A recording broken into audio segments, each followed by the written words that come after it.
In this video, I'm joined by my fellow countryman, well-known UK fire blogger, and a gent who takes his health seriously, which I always respect. Sorry, I've had the pleasure to stream with him twice before, and today I'm excited for our third stream. So, with no further ado, Mr. Barney Whiter, aka the Escape Artist. Good morning, Good Matt. to see you, Barney. Morning UK time. Yeah, it's nice. Long time no see. How's things been with you? Really good. Yeah, I've been off booze now for 11 months. So tomorrow is my 11th month anniversary with no booze. So my body ask you about that because last time we were on, I think you'd done 2 or 3 months then. Right. So my body is thanking me. What have you noticed? What's changed, like mentally and physically? Everything. Just everything changes. It changes everything. Yeah. So you just have more, well, I don't know if this would apply to everyone else, but it applies to me. So my problem is I drank I started when I was 17 and I ran until I was 52. So that's 35 years of drinking. A lifetime. 35 years of accumulated damage. Yeah. And here's the thing, right? I quit like 11 months ago. Well, I say quit. I decided to do a year off 11 months ago. So I'm definitely going to do another month. And after that, I'll decide whether to go back to it. Mm. And here's the thing, right? Your body doesn't kind of normalize until like 3 months. So, it doesn't clear your system for a full 3 months. So what I'm now thinking is like, oh my God, ever since I was 17, I've never had a clear system. I've never had a clean system. Like I've never been kind of at baseline. I've had so I'm like, what have I done to myself? Is that what the science says, or is that how you felt for 3 months? You still felt like, and only after 3 months you started to notice big differences? Well, but both. So it's how I felt. So obviously you feel better like 2 weeks in, and the first 2 weeks you kind of like you've got a little bit of mini withdrawal, and then after a month you feel great.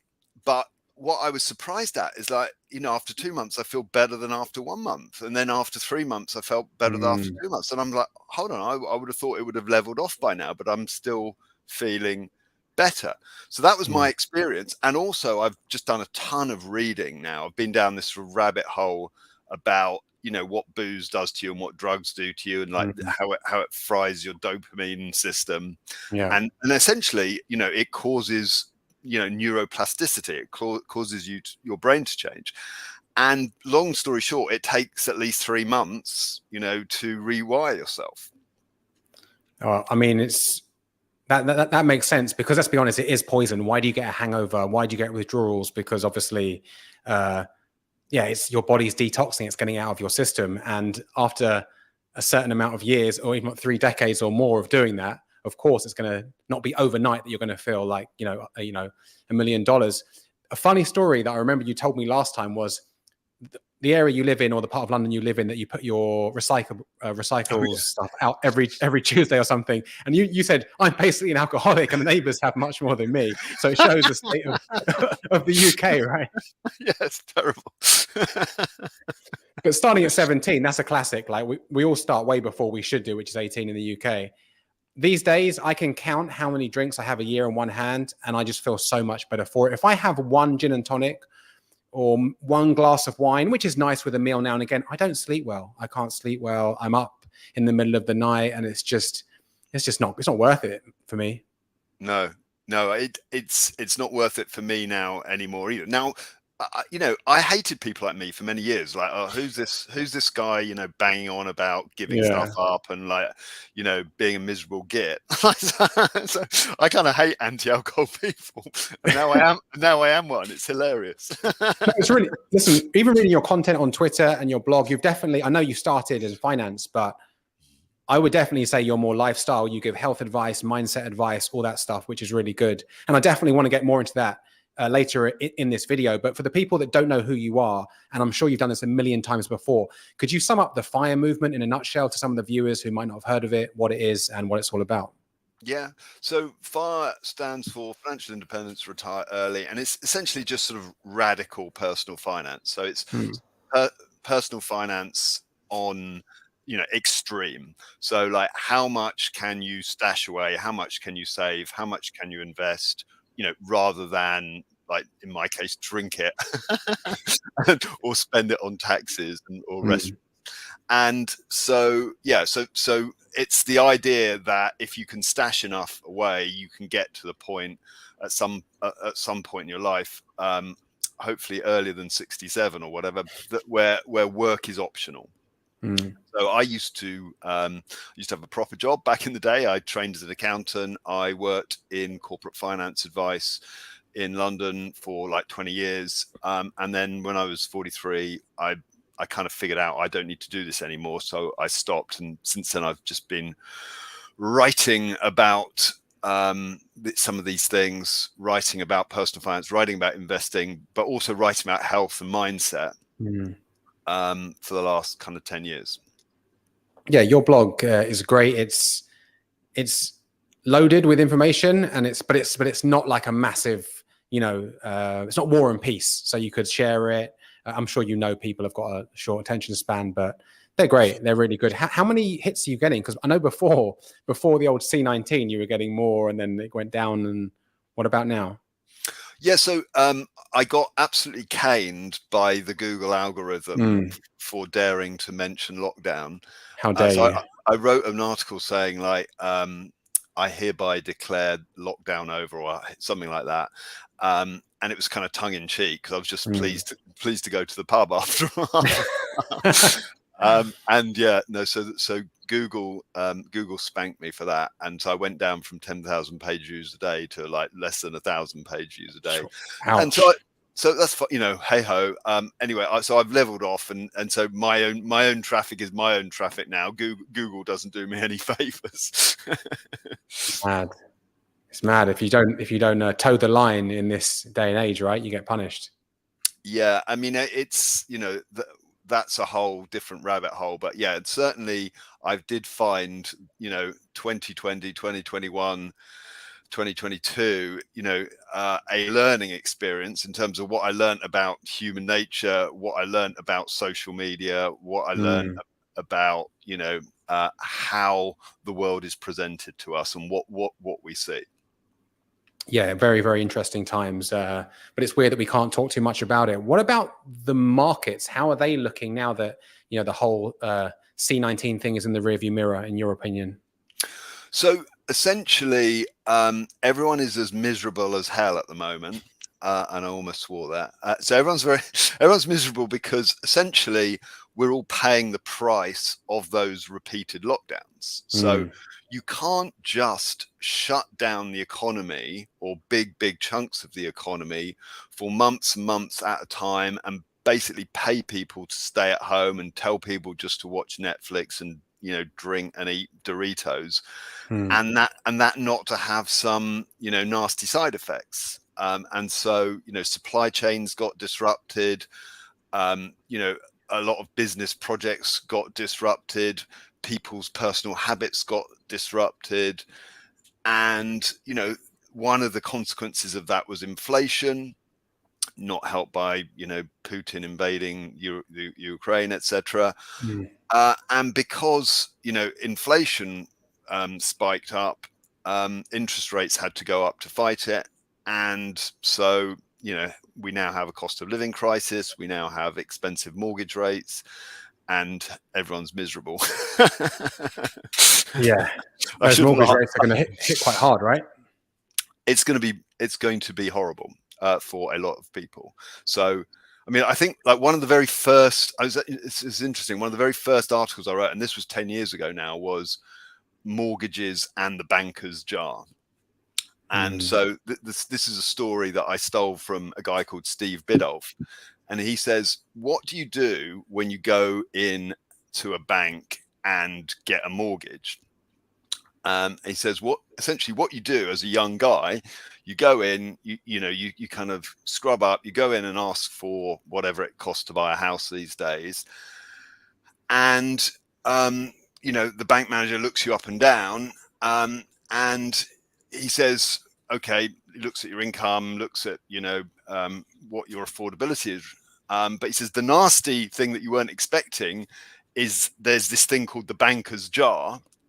And essentially, what you have to do is to put like one of your testicles in the jar in order to borrow this kind of amount of money that it's going to take you 25, 30 years to pay back. And the way Steve Biddulph describes it is from that point onwards in your life, every time you want to do something really brave, scary, or risky, you won't do it because you won't have the balls to do it. And that's the problem with having a mortgage and being a sensible married man and having kids, which an experience I've been through. It's kind of terrifying to think that your life, ultimately where you live is at risk if you don't keep up the payments on that mortgage. And I learned this lesson brutally when I was 11, when my parents' mortgage, my parents bought the biggest house they possibly could. This is 1981. My dad worked in the construction industry, which absolutely got hammered, and they bought the biggest house they could, and interest rates went to 17% in 1981. So that was my formative experience of mortgages. And I realized at that point, I mean, I was only young, but I kind of realized that we were broke. And so like the newspaper got cancelled, the holiday that year got cancelled. And so that was my introduction back in 1981 to what happens when interest rates go up unexpectedly. And it's brutal. It's brutal. And so the next 12 to 18 months are not going to be a lot of fun for a lot of people. Well, like you said, it's brutal, even if you're just maybe a single guy or a single girl with a 1-bedroom flat. But like you said, if you've got a wife and kids and dependents on you, you're stuck between a rock and a hard place. So like you said, your testicles are basically in the jar, because let's say you do want to travel the world, start a business, do a side hustle, but you're like, how can I do that? Because, you can't afford to take risk. That's the problem. That is the problem with debt. You can't afford to take risk because the bank owns you. And so that is one of the reasons that I've always been like really anti-debt, really anti-borrowing. And if that means kind of going into monk mode, so be it. Like better to live like a monk, but with some degree of freedom and autonomy, than to live like a consumer. And you've got a shiny new car on the drive, that you've leased, but you're very fragile. You're very prone to interest rate rises, and the bank owns you ultimately.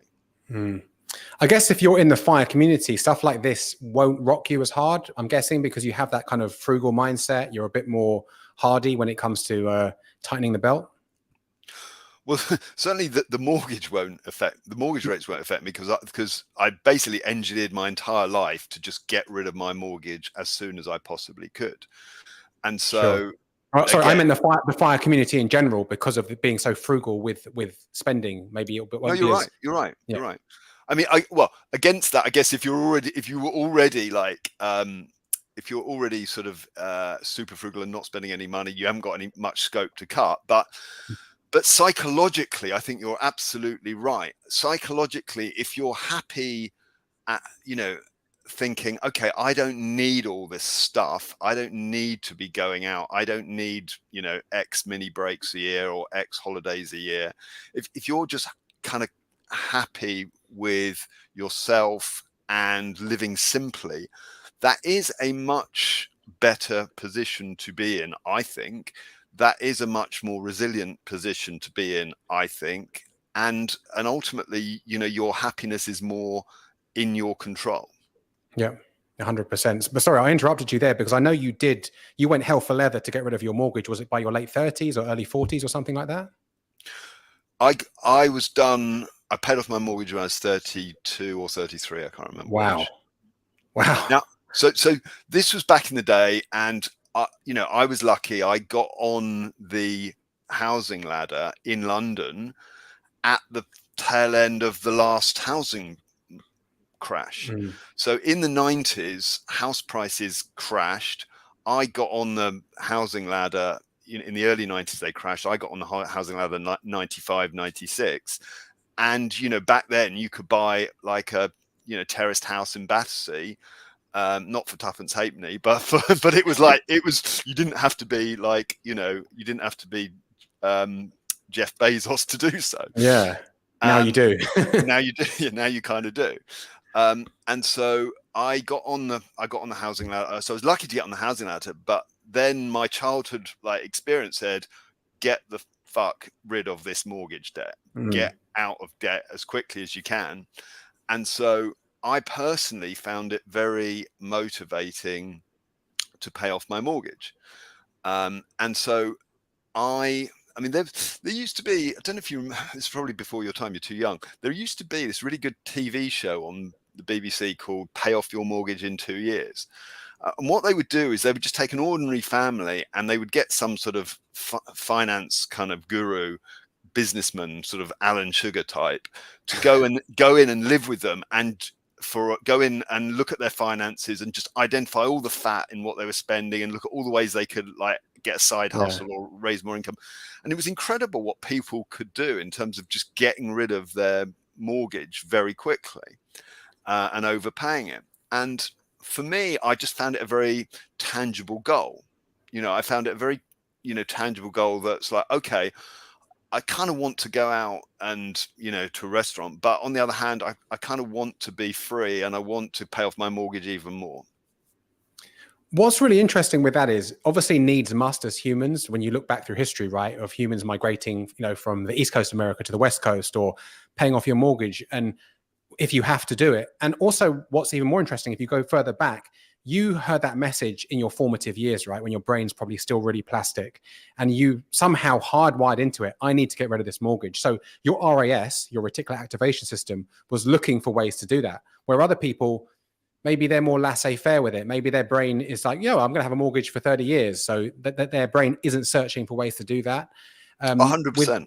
Yeah, I just think it's fascinating how it can come from, especially when you get that message from a young age. And that could be a good or bad thing, right? Because obviously parents unknowingly can program their kids with really bad, beliefs about money, relationships, success, and whatever. But the fact that you had that bad experience for your family because of the 17% interest rates, but that kind of hardwired your brain into, I'm going to get rid of this. And by 32, that's crazy young to not have a mortgage. That's great. With hindsight, it was a blessing in disguise. So, I basically spent my, my late 20s, early 30s in a state of mild paranoia, just like, this is an emergency. I've got to get rid of this debt. I've got to pay it down as quickly as possible. And so those weren't the most comfortable years often. And I probably worried a little bit more than I should. But on the other hand, I was done at 32, and once you're no longer, having to service a big mortgage, obviously it frees up cash flow that you can then invest in, other assets. And so I invested, from that point on. What I could have done is I've paid off the mortgage, therefore I'm now going to buy more crap.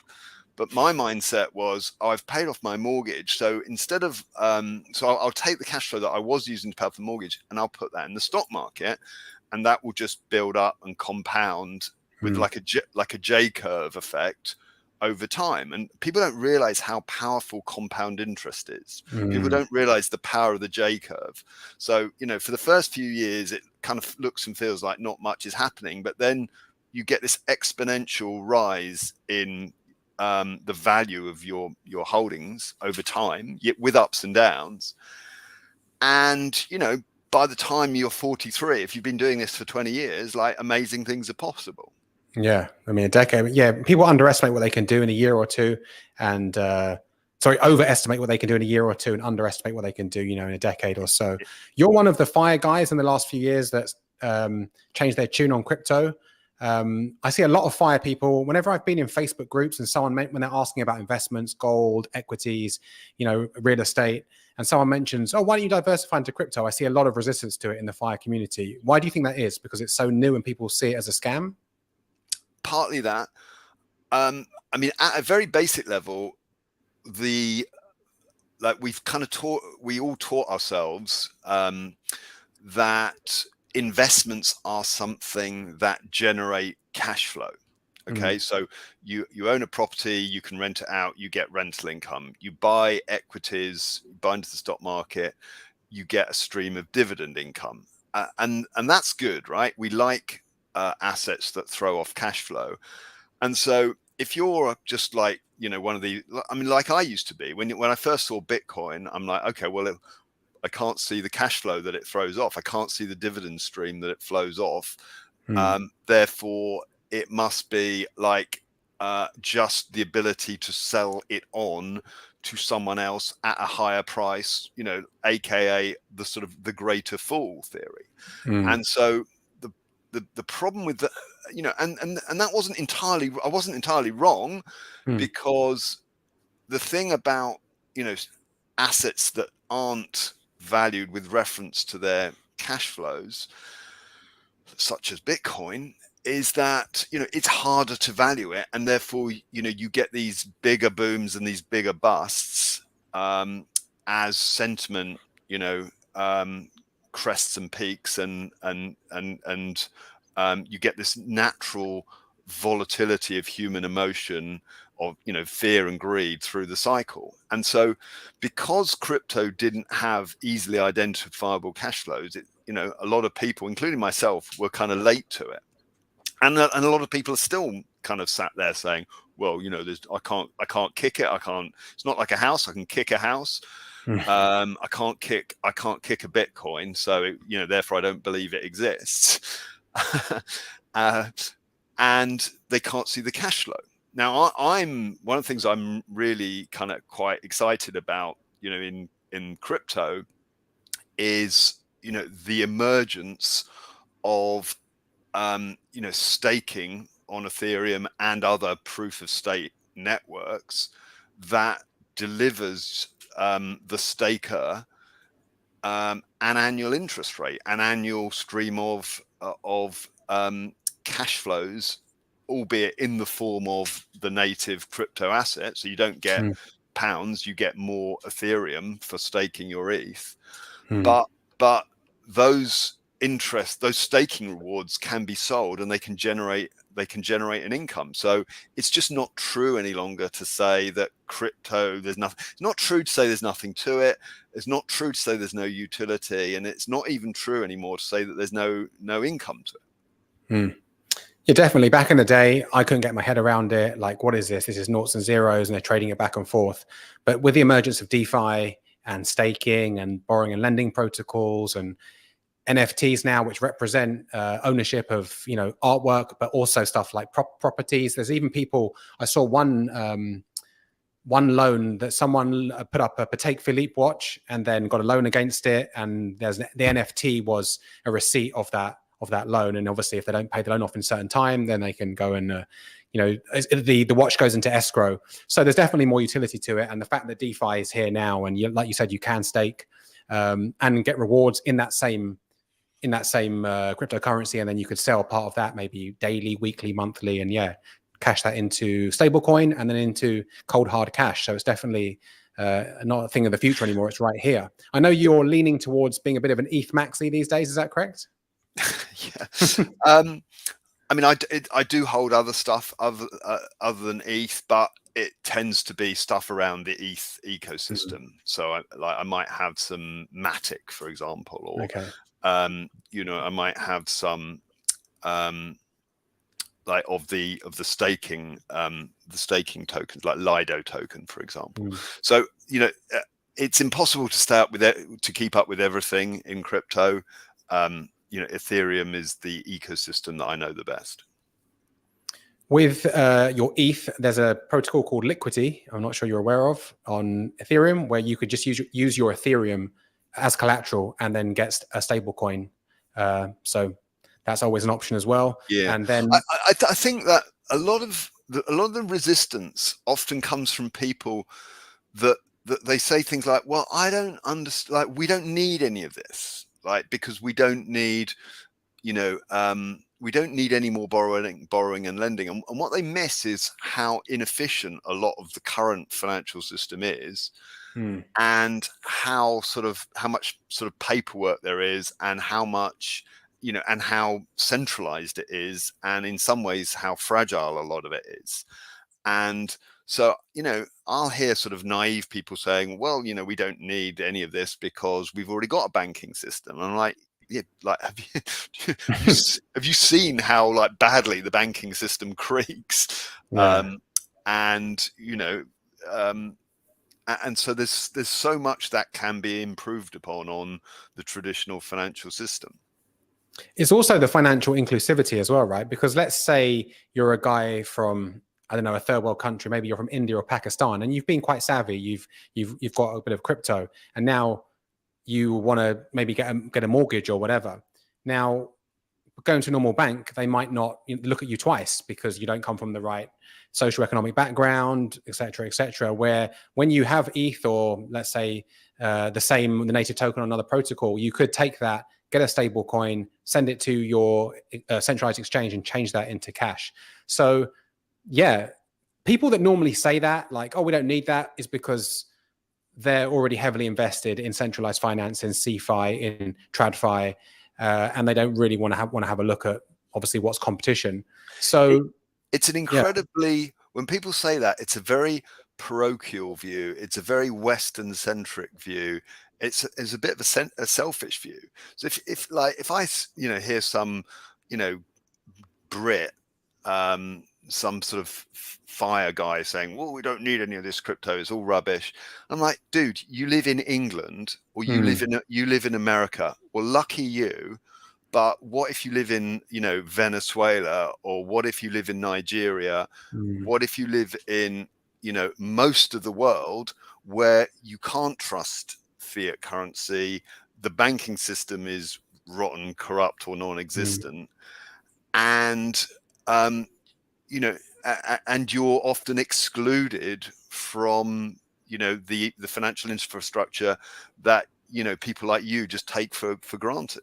Well, that's why crypto, I mean, of course, a lot of it, there is a lot of bad stuff with the scams and the meme coins that can get people wrecked. But the actual true projects and true DeFi, where all you literally need is an internet connection and your own wallet, and you are your own bank. What do they say in DeFi? The good thing is you're your own bank. The bad thing is you're your own bank, right? Because if something goes wrong, then obviously you lose the keys to your wallet and what's not. But yeah, the fact that an internet connection and the right crypto in your wallet, you can get a loan, you can buy stuff. A lot of people are starting to take payments in crypto, or you can send it to an exchange and change it into cash. It is definitely an exciting time, but I think we're on the frontier where a lot of people are still holding on to the old TradFi system. Well, it will take, decades for the migration. So what I believe is that an alternative parallel financial system is already being built out and will continue to be built out over the next 10, 20 years. And at some point, a lot of the traditional financial system will kind of migrate over, get tokenized. So for example, a lot of traditional equity and bond settlement systems are, highly imperfect, and would be better on a blockchain where exactly who owns what, and there's always this this record of that all throughout the history, all throughout the transaction histories. And that people who don't understand kind of some of the problems with the settlement system and the banking system don't understand that's actually quite a big deal, and crypto rails could be better for a lot of traditional financial markets. And so, for example, like you could sell, tokens of a physical property that represent a share in a physical property in a way that might be more efficient than is currently possible in the old in the old system. So there are lots of efficiency benefits. And so to my mind, it's kind of inevitable that kind of the world gets put on, maybe it's not Ethereum, but maybe it's a combination of blockchains but that's going to take a period of decades. And so what we see in, like 2020, 2021 is everyone gets very excited, number go up, price goes up, and the narratives drive a lot of accelerated adoption and activity. Then there's a sort of pullback, and we have a sort of bust phase. But underneath that, the building goes on, and the creation of infrastructure goes on.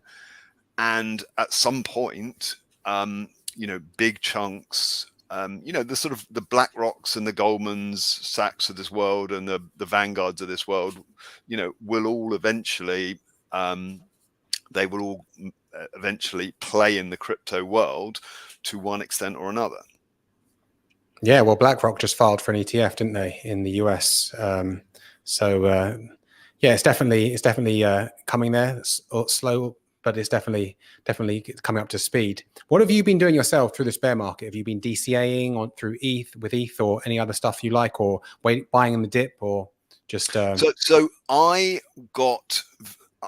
I know what a liquidation puke looks like from 2008, 2009. So in 2008, 2009, we had the global financial crisis, and I was working in restructuring at that time. And so I was really quite plugged into what was happening in the world of distress, restructuring, and what was happening in the financial system. And so at that time, I saw the stresses in the system, and I saw what happened to the equity market, and I basically backed up the truck and bought as much equities as I could in 2008, 2009. And so I learned then that when the market is puking and everyone's getting liquidating, and all the speculators are being roasted, and they're carrying out the dead bodies into the street, that's the time where you kind of look in your pockets, you look down the back of the sofa, you go to your mum and say, "Can I borrow some money?"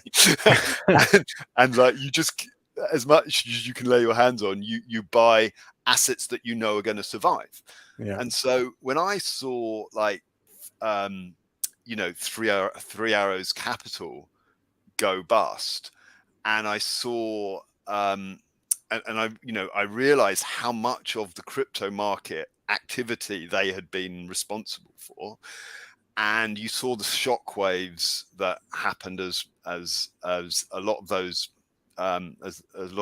positions got unwound, and there was a bunch of forced selling. I'm like, this is like another Lehman. This is crypto's Lehman moment. This is a liquidation puke, and therefore, I'm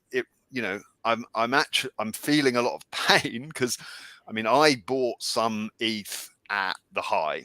I got some of my ETH at whatever it was, $4,800, right? And so when ETH is down at $900, you're like, ow, it hurts. But I know this is a liquidation puke, and therefore I'm going to chew on this stick, look down the sofa, get some money, and see if I can buy some more. And so I did manage to keep DCAing. Unfortunately, there comes a point where you just run out of dry powder. And so I ran out of. I haven't been able to DCA every single month throughout the crypto bear market, because at some point I've deployed all my dry powder. A few things you said there. Number one, I think it's good if you've been other markets before, like in equities and stocks and what's not, and that good things always come back. So to buy the dip. And that goes against most people's instinct, which is freaking out. I bought the top and now I'm 50, 60, 70% down. You're back up the truck and less loaded up, which is good. But obviously it doesn't surprise me with your background in obviously fire and doing, getting your mortgage paid off by 32. But also the fact that crypto, like you said, 3 Arrows going under, you saw that as a Lehman's Bros, right? You were like, this is huge. This is an opportunity here. So you did the right thing. But sometimes the dip keeps dipping and you're like, I've run out of powder. So, I've brought enough of the dip and it will come back at some point, which is great. What's your advice to people who follow the fire path but are reluctant to dip their toe into the world of crypto? Do you say just start with a little bit, or avoid it if you're too nervous about it? Yeah. So I always just say, if it's not your thing, fine. I'm not gonna try and persuade you. If you're like if you're religiously anti it, fine. You do you stick to your Vanguard Global All Cap Index Fund, and that's fine. If people are curious, I say start small and start with Bitcoin and ETH, and then as you kind of learn more, you can learn about some of the other stuff. But start small, stay safe. Use Coinbase or Kraken. Don't stray to. Don't start with those well-established, well-regulated exchanges. And ones that hopefully won't go up in smoke overnight. I mean, nothing is without risk in this world. Yeah, of course. But I think that Coinbase and Kraken are, about as safe as it gets in crypto anyway. Exactly. But we've seen big players go down. But like you said, nothing is risk-free anyway. Even a Vanguard, global index tracker and what's not, obviously still comes with its own risks. You're doing obviously you've been doing financial coaching for quite a while. Have you seen more people coming around to crypto and more people asking about it? Yeah. So, I mean, because I talk about it, and I write about it, I guess I've influenced some people to be curious, and that's good. I mean, I want people to be curious. I want people to learn about it. I just say start small, and so I have seen that. I mean, clearly, it's funny. It still feels like a bear market in crypto because we all remember like the party in 2021, and so we've still got a little bit of our sort of hangover from 2021. But the reality is the bottom for ETH and for most of the crypto market was June 2022 in the Three Arrows liquidation puke.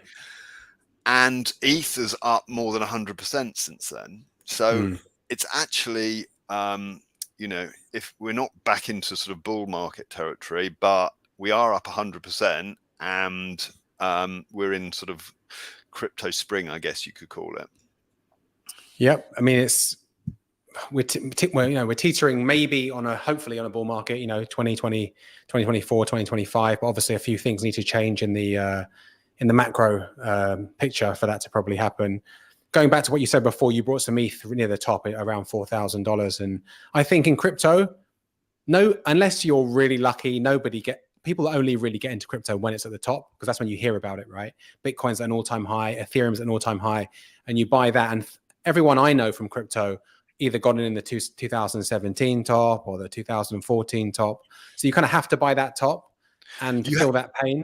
Everyone buys the top. Everyone FOMOs in, buys the top, then sees it crash, and at that point, that's the fork in the road. You either quit, bail, and sort of are burnt by it, and you never kind of come back to it, or you stick with it and ideally, DCA and build conviction and build a position over time. But it's that initial FOMOing in followed by the crash that kind of separates, am I allowed to say, the men from the boys, or the wheat from the chaff, or the diamond hands from the paper hands? Exactly. 100%. If you think about investing or anything, right, whether you're doing just like, precious metals, equities, crypto, or, fire, or even your coaching, right, it really comes down to a mindset. And I think we talked about this before. People come to you for financial coaching, but does it turn into like life coaching when you start to have to unravel their limiting beliefs, their mindset, maybe even obviously a lot what they're doing physically as well? Yeah. I mean, I'll give you an example. So like one of my clients came to me recently. So we're talking about his career, we're talking about his finances, we're talking about his investments. But he's, in the course of that, he tells me that he's got type 2 diabetes. And I'm like, okay, well, we need to change that because that is eminently reversible. quickly reversible with dietary interventions for the vast majority of sufferers from type 2 diabetes. And so I personally I had pre-diabetes. I had, I didn't quite have full-blown type 2 diabetes, but I got the blood test and my blood sugar regulation was not what it should be. And I basically cut out sugar and cut out booze for a while, and very quickly got my blood work back to where it should be. And so I know from personal experience and from doing my homework that something like that is reversible by diet and exercise and lifestyle choices. And it's quickly reversible, and it will just change your experience of life. So like this guy that I was coaching, I mean, the reality is, and until he feels well in himself, until he's, reversed his type 2 diabetes, until he feels well in himself, until he feels like his mojo and his life energy and his kind of get up and go is, back at an 8 or a 9 rather than a sort of 4 or a 5, well, then he can get promoted at work. And if you get promoted at work, then you can save more and invest more without having to sort of, penny pinch every single penny. And so you can't separate out health from wealth. You just can't, in my opinion. Everything's interconnected, and that's what separates you, I think. I mean, I haven't done any research, but I guess other coaches maybe in your industry might just be like, hey, let's look at the numbers, let's look at the Excel spreadsheet, where you can see if someone's getting more sleep, their blood sugar levels are stable, right? They're going to be doing better, and it's like dropping, a pebble in a pond. It's going to ripple out and affect everything. So the fact that you're doing that is great. So when a client comes to me, I give them what they want and what they need. So what they want, they'll come to me and they'll say, well, look at my portfolio and discuss, this aspect of investing with me. And so I do that. I give them what they want. I give them what they ask for. But if when I'm looking at them, I can see that, there's something wrong from a sort of holistic lifestyle wellness perspective, I will ask about that, and I will pick up on that, and I'll try and give them what they need.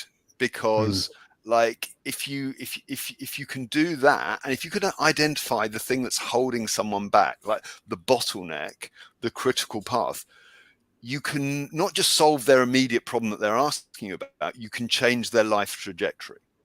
So you can change it from someone that's kind of bumping along the bottom to someone that's like on an upward J curve. Absolutely. Definitely. Health is wealth. I know it sounds cliche, but it's definitely true. So let's bring this full circle, because we started talking about your health. You're kicking the booze for 11 months, nearly a year, which is amazing. What's your latest health and biohacking protocol looking like at the moment? Well, so I'm still, the booze thing is still very sort of front of mind for me.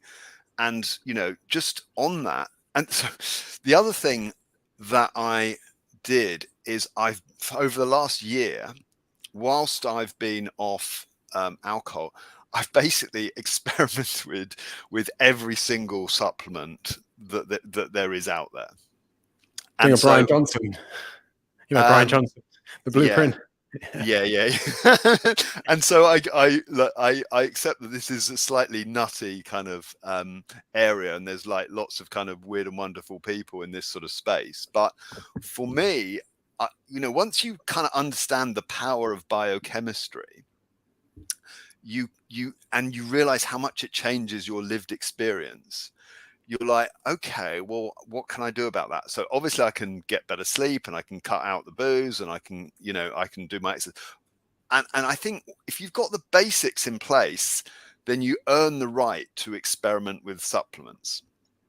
And, because the problem with supplements is a lot of people just want a magic pill, and they want to buy something that means that they don't have to do the exercise, and they don't have to clean up their diet, and they don't have to like sort their sleep out, etc. My philosophy is like, you need to get the basics right, but then you can then you've earned the right to supplement to experiment with supplements. And I've realized, and so essentially for the last year, I've tried a bunch of different stuff, and kept like meticulous notes as to what I was taking every day, and then tried to correlate that or link that to how I'm actually feeling and how I'm actually performing, and run a series of experiments on myself. Amazing. And it's really hard to do with supplements, because like it's really hard to have just to change only one thing. But essentially what I managed to do was identify that I had like a massive fucking magnesium deficiency. And so after like a year of experimenting with all sorts of, you know, weird and wonderful stuff, essentially a basic, what I needed to do to reverse the damage of 35 years of drinking was to replenish my magnesium stores. With what type of magnesium? Well, they pretty much all work to one extent or another. I mean, I use magnesium citrate and or magnesium glycinate. Nice. Yeah, I use biglycinate before I sleep. It helps me sleep well. Exactly. So I'll take the citrate in the morning, and then I'll take some glycinate last thing at night to aid with sleep. And essentially, and I'm not recommending this to anyone else because it's very personalized, but I've had to kind of mega dose with magnesium in order to repair and replenish the cumulative deficit that I had from years and years of drinking. If you go onto ChatGPT and just say what wrecks your magnesium levels, what deplenishes your magnesium levels, it's 1, alcohol drinking. Cold baths also do it to some extent. Cold water exposure. 3, sweating and like extreme exercise. And so if you're like me, who is kind of like drinking a lot of alcohol, but also doing a bunch of cold water exposure and going to the gym, what you risk is having quite depleted levels of magnesium. And so basically it took me months and months and months of playing around with all sorts of different stuff to identify this. And now, you know, so I've kind of rectified that, and I'm sort of, you know, tapering off my mega dose at the moment. But it's really interesting to see how that improves one's quality of life and your energy levels and like how you feel and how you Did you get blood work done to see if you were magnesium deficient? The problem with magnesium is that most of the body's store of magnesium is in your bones, and only a very small percentage of it is in your blood. And so it's not necessary, as I understand, I'm not an expert, but as I understand it, blood tests for magnesium, I mean, they can't do you any harm, but they might not give you the full picture. You can also rub magnesium transdermally on the skin, but I found it very tingly and weird. Have you tried that before? What I have, again, like what I have done is I realized, so I'd heard of this thing called Epsom salts baths, but which is basically what your granny did. So your granny used to have a bath, and she would like tip a bunch of Epsom salts, and that would dissolve in the bath water. And what Epsom salts is, it's magnesium sulfate. And so if you have a hot bath with magnesium sulfate, essentially you're absorbing magnesium through your skin. Perfect. So have you been doing that as well? Yeah. And so, you know, it's very interesting, like the sort of crossovers between you know, one of the crossovers, you know, it makes one think about money, and it makes one think about spending, and it makes one think about like what's important. So in the past I was all like, well, I'm not spending any money on supplements because that's a waste of of money, and it's all a scam and And to be honest, most people who buy supplements probably buy too many of them, and a lot of it is just being peed down the loo. But what I would say is, when you find a supplement that addresses a deficiency that you have, it's like the best money you'll ever spend. It's kind of like crypto. Most of it's a scam.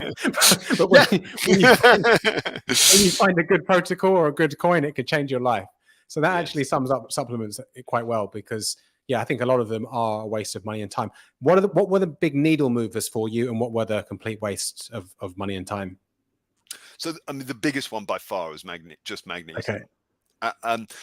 Essentially, the other very sneaky, the sneaky thing that alcohol does is that it messes up your dopamine system. And so essentially if you have a regular drinking habit or any substance of abuse, what you're doing is you're training your body, your brain, and your dopamine system to focus on that substance and get your dopamine hit from that substance. And gradually you lower your baseline dopamine, and you lower your ability to enjoy the other things in life. Interesting. And so I've done a bunch of supplement experimentation on the dopamine pathway. And so what do I mean by the dopamine pathway? Well, dopamine is made by the body from an amino acid building block called L-tyrosine. So you can take L-tyrosine, and you're giving your body the substrate that it needs to make dopamine, and dopamine feels good. So you can try L-tyrosine, and that's helpful, and that's pretty safe. You can also take L-dopa directly, which is the direct precursor to dopamine. You can buy L-dopa as a supplement, and that's quite fun. So like if you take L-dopa and then you go like to the gym, or you notice. How long does it take to kick in? It takes about 30 minutes to kick in. Okay. So if you take L-dopa like on the way to the gym, you'll then have like a kind of a fun time in the gym. Kind of like a coffee, I guess, because the coffee releases dopamine as well, and serotonin. Yeah, exactly. So if you listen to Huberman, you know the Huberman. So Huberman's kind of go to like pep up your gym session would be have a coffee and wash down some L-tyrosine and some alpha GPC, and that's his kind of performance enhancing but reasonably safe sort of supplementation for the gym regime. So I basically experimented with a bunch of stuff that repairs your repairs/enhances/ supports your dopamine pathway and your dopamine system. And so those were the needle movers for you, for sure. Yeah. So those are the things that I can actually feel, and replicate. So you add them into your regimen, you can feel the positive benefit, and then when you take them out again, you go back to baseline. So again, that's the hard thing with supplements. It's quite hard to find something that replicates reliably. And to be honest, if you're healthy, you shouldn't really need much in the way of supplementation. So that's a good, it's kind of a good thing that most supplements don't work, because if you're healthy, then you should be kind of almost optimal anyway.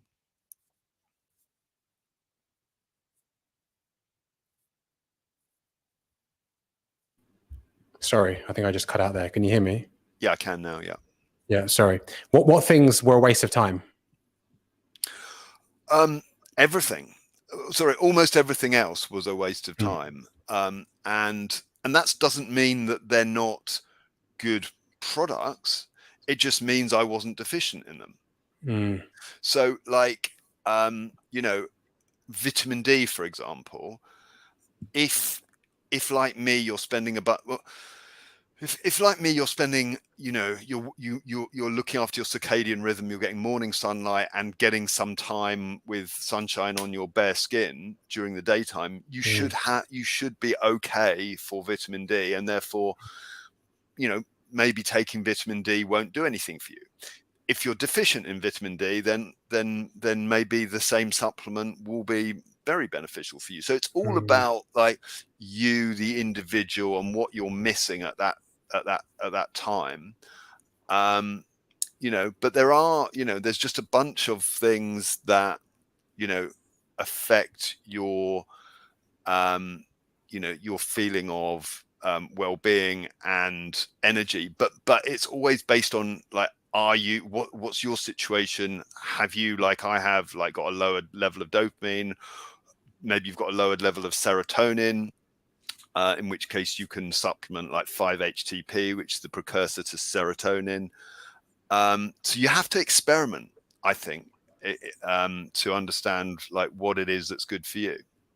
Yeah, there's no point in taking stuff you're not deficient in and then putting more stress on the kidneys, right? Having to filter that through and what's not. There's a few things that a lot of people are deficient in. So a lot of people are deficient in magnesium. A lot of people don't get enough omega-3, like fatty acids, and a lot of people don't have enough vitamin D. So those are common deficiencies. And if you think you might have those, then you should try supplementation. For sure. What about your training? What's that looking like these days? So if anything, I've slightly backed off the training because so I still train, like not every day, but I've just, it's important to have some rest days. And so what do I do? I do some resistance training, which I get via, there's this thing called body pump, which is basically weightlifting set to music. There's a class called body combat, which is like mixed martial arts choreographed to music. So it's kicking, punching. Sure.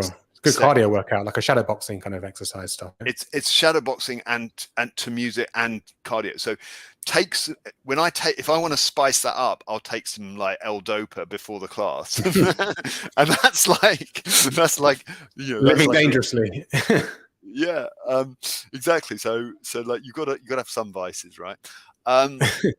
So I do some resistance training, I do some HIIT, and I'll do some running / cycling, so cardio. Nice. And I just try and do a mix of that, and at the moment I'm trying to make sure I do like I just get some rest days as well, because I'm slightly obsessive, so I am slightly prone to sort of overdoing things.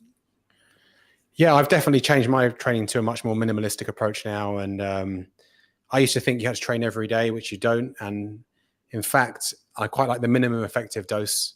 And rest days are definitely something that I used to look down upon or be like, they're for losers, they're for weak people. But you need it. Your muscles need to grow and your body needs to recover and what's not. So yeah, having some good rest days.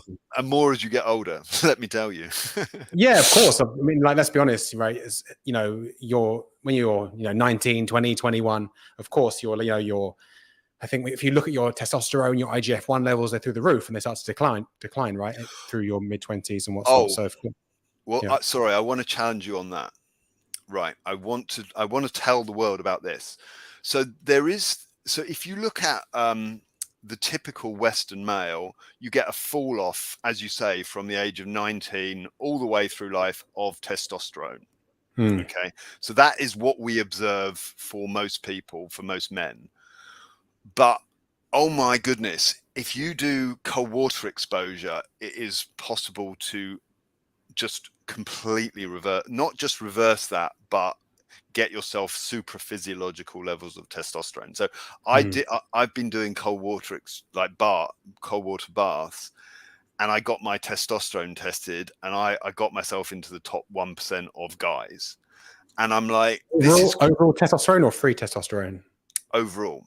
Okay. And so obviously your free testosterone matters as well, but I'm 53 and I got my testosterone levels above that of my 19-year-old son. Wow. Were you over 1,000? Yeah. Okay. So I was like 1088 or something. So just shy of 1100. So that is like 19-year-old testosterone. Yeah, I mean, anything above, I actually got my blood work done earlier this year, a full blood panel, and I was 1100 around. And they said to me, that's just below, and I'm not taking any testosterone. Above 1200 or 1150, that's kind of where you see people on TRT, right? So anything over 1,000, I mean, even 700-800 is pretty good, but anything over 1,000 is good. I maybe I'm lucky in that sense, but yeah, I think that you can definitely tweak that. Maybe Tonga Ali, ashwagandha, cold exposure, all these things can help with that. Did you get it tested before, like 2 years before, or anything to see the difference before and after cold exposure? Yeah. So I've, ever since, so I've been doing. It's really easy just to get a Medichecks. I don't have an affiliate thing, like a Medichecks blood test. So you just order it online, it arrives at your door, you prick your own finger, put the blood in a test tube, send it off, and they give you a readout of your your main sex hormones. And so I don't do it every single quarter, but I've done it pretty regularly. That's awesome. And you can see the difference that quitting booze makes. And you can see the difference that cold water exposure makes, and it's huge. So how much, what's been the increase from before and after booze and cold exposure? Oh, so I was, so when I was drinking and before the cold water exposure, what was my testosterone? It would have been 600, 700. Wow. That's huge increase. So I was like, average or whatever. Yeah. I wasn't deficient, but I was average. But I got it, to almost 1100 through just those two things. How often are you doing cold exposure, if you don't mind me asking? Well, I've slightly backed off it because of this magnesium point, but I did it all through the winter, every day.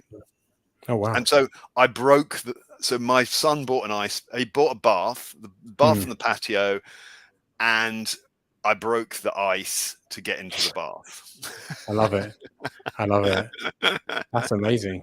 I mean, so and when your test came back 1100, at that time, like, let's be frank, has your libido increased? Are you feeling more aggressive in a good way? Like, let's go out there and smash the world, like, compared to 600, 700? Funnily enough, the testosterone, that wasn't my limiting factor. And so I didn't actually feel the benefit in terms of libido. What improved my libido was repairing my dopamine pathway and supplementing with magnesium. Interesting. Yeah. I mean, that's why like you said, I think people, if they can afford it, get a full blood panel once a year. It's not cheap, but I even did it for heavy metals as well this year, along with everything else, all the sex hormones, and that was beneficial. It came out pretty good, but I could see some stuff I could tweak, especially with minerals and vitamins. But then, like you said, if you could, those base ones that most people are deficient in, magnesium, vitamin D, omega-3, start supplementing with those, and then seeing what's going on in the way you feel. And obviously you're the kind of guy, you're an accountant, you're a hardcore fire guy, you're good with the data, taking notes. But I think everyone should, just even on their iPhone, write down how they're feeling and when they started and week 1, week 2, because then you have data points. Everyone thinks I'll know how I feel, but sometimes things, there you go. So I've got a diary. I've just got a diary, and I journal in it. And so I'll write in what I've taken that day, and I'll write notes about how I felt that day. And so again, it's a somewhat imprecise science, because there's so much the human body is so complex and the inputs are so varied. It's not just what you take, it's like what you eat, what you drink, sunlight, sleep, all of exercise, all these things. But essentially, if you try and link like these lifestyle factors with how you feel, you realize the power of it. And again, like going back to tying this all together, I kind of got a little bit, not fed up's the wrong word, but I got frustrated with seeing financial coaching clients that would come to me and say, I'm feeling, worried about the stock market, or I'm worried about my portfolio, or I'm anxious about, interest rates. And we would talk about like their finances, and often they were doing everything right, but they still felt the anxiety.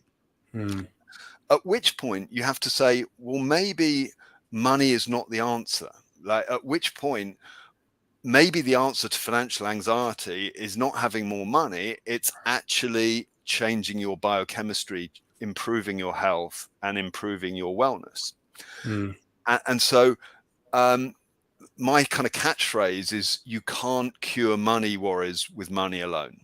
You know, it's so true. You have to work holistically on your whole system. Yep. I mean, you know, everything is connected. I think I heard before Mariah Carey is worth 200 million and she feels insecure about money. So what hope have we got? So obviously you need to change. You need to change how you're thinking, and obviously biochemistry is a huge part of it.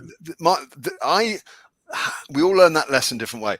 I didn't learn it from Mariah. I learned it from, I watched this documentary like back years ago about this Saudi billionaire. So he was like some prince. Yeah.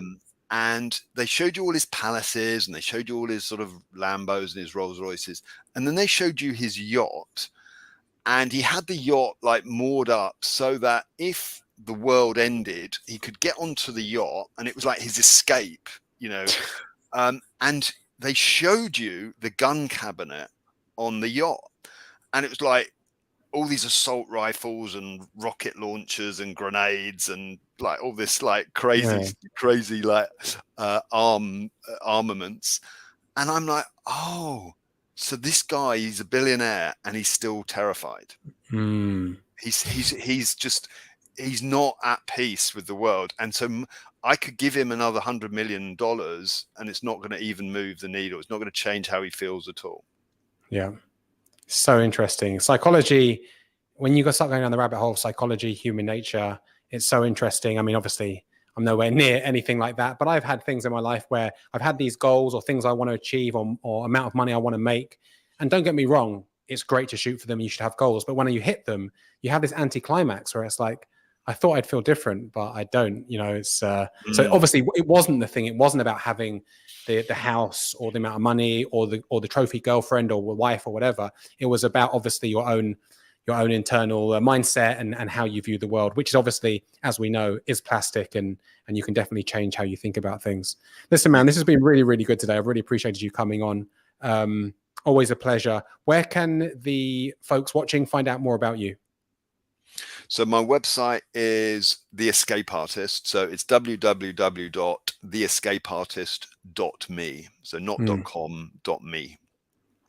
I'll link it below as well in the description box. A great read. And what have you got coming up for the rest of this year? Just improving yourself and just working on getting yourself in better shape? Well, it's interesting. Like I've got another month, and then I'll have the dilemma of do I go back to drinking alcohol in moderation? And it's an interesting question. Is it possible for me or people like me to drink in moderation? Discuss. So I'm certainly going to do another month off, but at that point I'll then either stay off it completely, or maybe I'll try and experiment with moderation, which is in some ways moderation is harder than abstinence. Yeah, I think I understand how you feel. Just with I think we've both done a bit of fasting, and a lot of the times I find it easier not to eat rather than have a little bit of this, a little bit of that. That's why fasting actually is quite a powerful sort of approach for some people. It's because it's like, I'm just not eating. It's off the table. It's not an option. Yes. Whereas when I've tried to sort of lose weight in the past, I've sometimes found it hard to do moderation. Yeah, exactly. It's weird, isn't it? Like that. You think, if I have a little bit of this and a bit of that, I'll be okay. But actually just having it, like, it's not an option for 24, 48, 72 hours somehow seems easier. But we'll have to get you back on soon, man, and see how it went, whether you abstain from alcohol.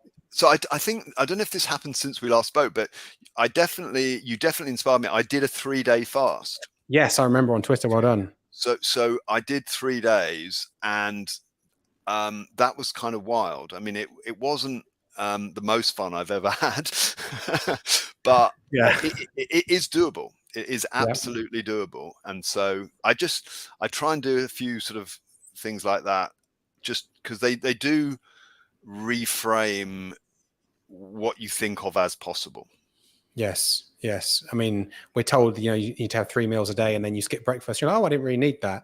And then when you start going like 24, 48, 72, and again, not all the time, obviously, but for certain times, it makes it easier. For example, now, if I'm traveling, I've got a long haul flight, I'm just like, I don't want to eat any crap and stuff. I can go 16 hours without eating easy. I do it all the time, so it kind of reframes that in your mind. You just don't need to. And it's so, like, again, the link to like money. So you could be passing through Heathrow and you could like spend a ton of money on really bad food. Yeah. But if you have the ability, just, I can fast. I know I can do it. I know that I'll be fine for, I've got essentially, I'm not fat now, but like I've still got a month's stored energy on me. Yes. So it's like, all of us have. Yeah. We all have, right? Yeah. So it's like, well, I'll start to worry after the first month without food. Exactly. But, let's say I'm flying from Europe to Asia and I know it's going to be 15 hours or 16 hours. Well, that's fine. And not only that, when I get there, I'll have a proper meal. I'll get a nice salad. I'll get some, so you've kind of earned it. You haven't eaten crap, I hate eating something. And then you're like, why did I do that? Why did I do that? I've wasted money. I've just empty calories and I feel stodgy now and it's all oily and fatty and all this stuff. So yeah, all these things are great. And the good thing is you don't have to do it all the time, but you can periodically use it for certain times like travel, or maybe you've got a day where you're busy doing stuff all day and you're like, fine, I'll just wait until tonight till I get home and I'll eat and I'll survive. So good for you. It is, yeah, it's freeing in that sense. Awesome. Well, cheers, Barney. Thanks again. I'll link your blog below, and you'll have to come back on soon and give us an update on how everything's going. Yeah, always happy to. No, love talking about the health stuff. Cheers. All right.